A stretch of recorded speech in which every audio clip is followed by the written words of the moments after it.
Une éolienne, c'est composé donc d'un mât, d'une nacelle et puis d'un rotor composé de 3 pales. On va récupérer l'énergie du vent via le réglage des pales. Et puis on a une génératrice qui se situe juste derrière, qui nous permet de pouvoir transformer en énergie électrique. Et après, c'est redistribué jusqu'en bas et c'est réparti sur le réseau EDF. Les 19 éoliennes que nous avons à Saint-Georges-sur-Arnon, ce qu'elles produisent chacune, qui font 2 méga 5, sur 4 mois, c'est l'équivalent de ce qu'une commune peut avoir besoin, de 600 habitants, peut avoir besoin sur 3 ans et demi.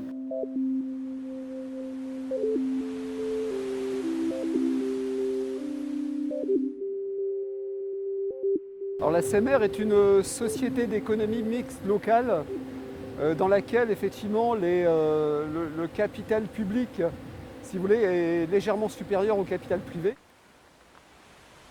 Ce qui nous a séduit, c'est effectivement d'investir parce qu'effectivement on considérait que le vent est une ressource locale qui appartient au territoire. Et donc il nous semblait important de faire que cet investissement important ait des retombées à la fois effectivement pour la société, mais aussi des retombées fiscales pour le territoire, je pense notamment aux collectivités.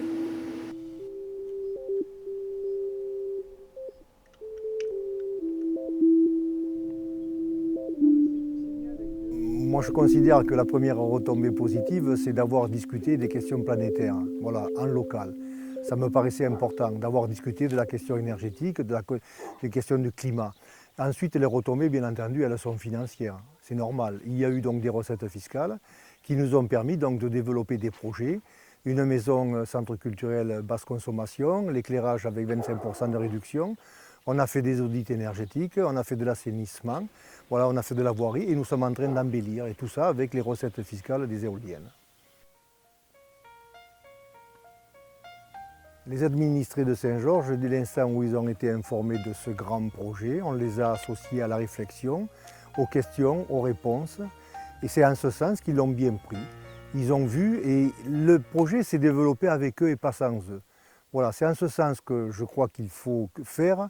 Et c'est en ce sens que les habitants du village peuvent s'approprier un projet. Il faut les informer, il faut les écouter. Et je crois que c'est une des clés.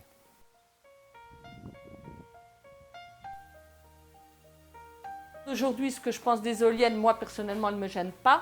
Donc, on n'entend pas de bruit. On regarde souvent, on regarde, on se dit, ah, elles tournent les éoliennes. Ah, aujourd'hui, elles ne tournent pas.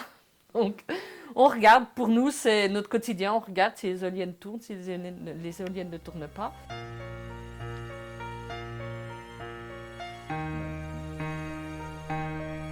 Moi, je crois beaucoup aux énergies renouvelables. Voilà, que ce soit le vent, le soleil, que ce soit nos déchets, que ce soit la filière bois-énergie, tout ce qui peut se trouver sur nos territoires ruraux, il faut que l'on exploite tout ça, qu'on le transforme en courant électrique, je crois, et diminuer, bien entendu, les énergies fossiles, le gaz, et puis revoir la question du nucléaire, mais dans les plus brefs délais. Il faut que les pouvoirs publics et ces services, il faut qu'ils passent à la vitesse supérieure. On connaît tout, les énergies renouvelables sont matures, on a des exemples, ça fonctionne, ça rapporte, ça produit, ça crée des richesses sur nos territoires, donc il faut accélérer.